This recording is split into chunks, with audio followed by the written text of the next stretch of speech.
Hello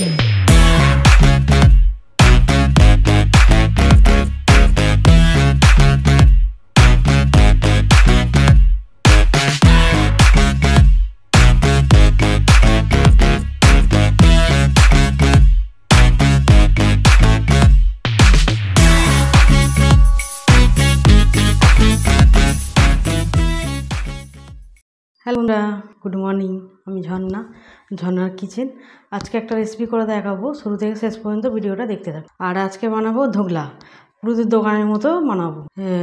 কীভাবে বানাচ্ছি দেখতে থাকুন, চলুন দেখায়। এখানে নিয়েছি এক বাটি বেসনটাকে দিয়ে দেবো। আর এই বাটিতে নিয়েছি একটুখানি কম এক বাটি টক দই দেবো। এতে অল্প করে নুন দেবো, পরিমাণ মতো নুন, অল্প করে হলুদ দেবো, অল্প করে হলুদ দিয়েছি। ভালো করে মিশিয়ে নেবো। আর এই দইটাকে দিয়ে দেবো। এর মধ্যে জল দেবো, বাটিতে এক বাটি জল দিয়ে দিলাম। ভালো করে ফেটিয়ে নেবো, ভালো করে ফেটাতে হবে। আর একটু দেবো, অল্প জল দেবো, ভালো করে ফেটিয়ে নেবো। আমি এটাকে কোনো ঢেলা না থাকে, ভালো করে ফেটাতে হবে। আর যেদিকে ফেটাবে একদিকেই ফেটাতে হবে এটা। আর এটা খেতে খুবই ভালো হয়, পুরো যেরকম মিষ্টির দোকানে আমরা কিনে খাই সেরকম হবে। একটু এইভাবে করে নেবো, ফেটিয়ে নেবো ভালো করে।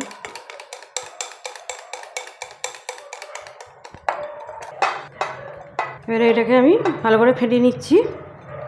আর এখানে নিয়েছি আমি লঙ্কা, লেবু, আর এখানে নিয়েছি কারি পাতা, আর এখানে নিয়েছি ইনো, আর এখানে নেবো খাবার সোডা।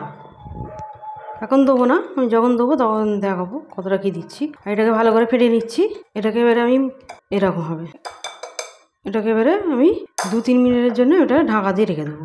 রেস্টে রাখতে হবে, এরকম রেখে দিলাম। 4 মিনিট এখানে হয়ে গেছে, 4 মিনিট হয়ে গেছে। এবারে এখানে দেবো পাচ্ছি খাবার সোডা দেবো, হাফেরও হাফ দিলাম। এখানে ইনো নিয়েছি, ইনোটাকেও দিয়ে দেবো। ইনোটাকে দেওয়া হয়ে গেছে। এবারে এটাকে ভালো করে ফেটে নেবো। আর এখানে আমি কুকারে জল গরম করতে দিয়েছি, কুকারে করবো। ভালো করে ফেটে নিতে হবে, এইভাবে ভালো করে ভাজতে হবে। এবারে আমার এখানে ভালো করে ফেটানো হয়ে গেছে। এবারে এই বাটিতে আমি করবো, এই বাটিটায় একটু তেল নিয়েছি, তেলটাকে চারিদিক করে দেবো, বাটিতে গায়েতে দিয়ে দেবো। হয়ে গেছে। এবারে এটাকে আমি মিশ্রণটাকে দিয়ে দেবো, এভাবে ঢেলে দেবো। পুরোটা সবটা মিশ্রণটা ঢেলে দিলাম আমি। এবারে এটা এখানে কুকারে জল দিয়ে দিয়েছি, এটা এবারে বসিয়ে দেবো। স্ট্যান্ড দিয়েছি, এখানে বসিয়ে দেবো। এবারে ঢাকা দিয়ে দেবো। এটা জল গরম দিয়েছিলাম, ওটা বন্ধ করে দেবো। দিয়ে এবারে এখানে 12 মিনিট দিয়ে দিলাম। এখানে কড়া বসিয়েছি ফোড়ন দেওয়ার জন্য। এখানে সাদা তেল দিয়ে দেবো, সাদা তেল দিয়ে দিলাম অল্প করে। আর এখানে দিয়ে দেবো সর্ষে, অল্প করে সর্ষে দিয়ে দিলাম। এবার এখানে দিয়ে দেবো কাঁচা লঙ্কা, 3-4টে কাঁচা লঙ্কা নিয়েছি, দিয়ে দিলাম।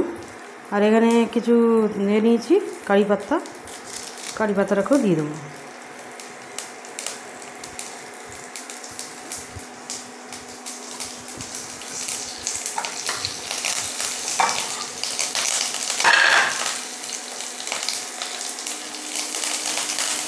এটা একটু ভেজে দেবো।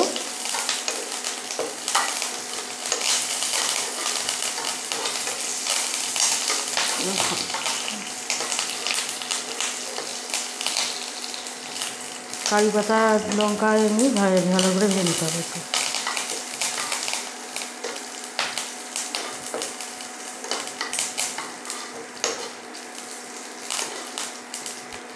এইভাবে ভেজে নিতে হবে।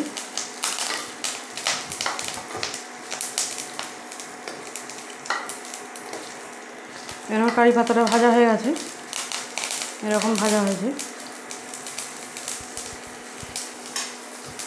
এবার দিয়ে দেবো জল, পরিমাণ মতো জল দিয়ে দিলাম। একটু দিয়ে দেবো নুন, দেবো অল্প করে। এর মধ্যে এবারে লেবু দেবো, আর এক পিস নিয়েছি, দিয়ে দেবো 2 পিস মতো লেবু নিয়েছি। এখানে চিনি দেবো, আর একটু দেবো। চিনি মিনি সব দেওয়া হয়ে গেছে। ভালো করে দিয়ে নেবো এটাকে। আমার ওটা এখন তৈরি হচ্ছে, এটা রেডি করে নিলাম। এটা এবারে আমার রেডি হয়ে গেল। এটা বন্ধ করে দেবো। এখানে আমার এবারে হয়ে গেছে, এটা বন্ধ করে দিচ্ছি। বন্ধ করে দিলাম, এবারে বার করে নেবো। একটু দেখে করে নেবো।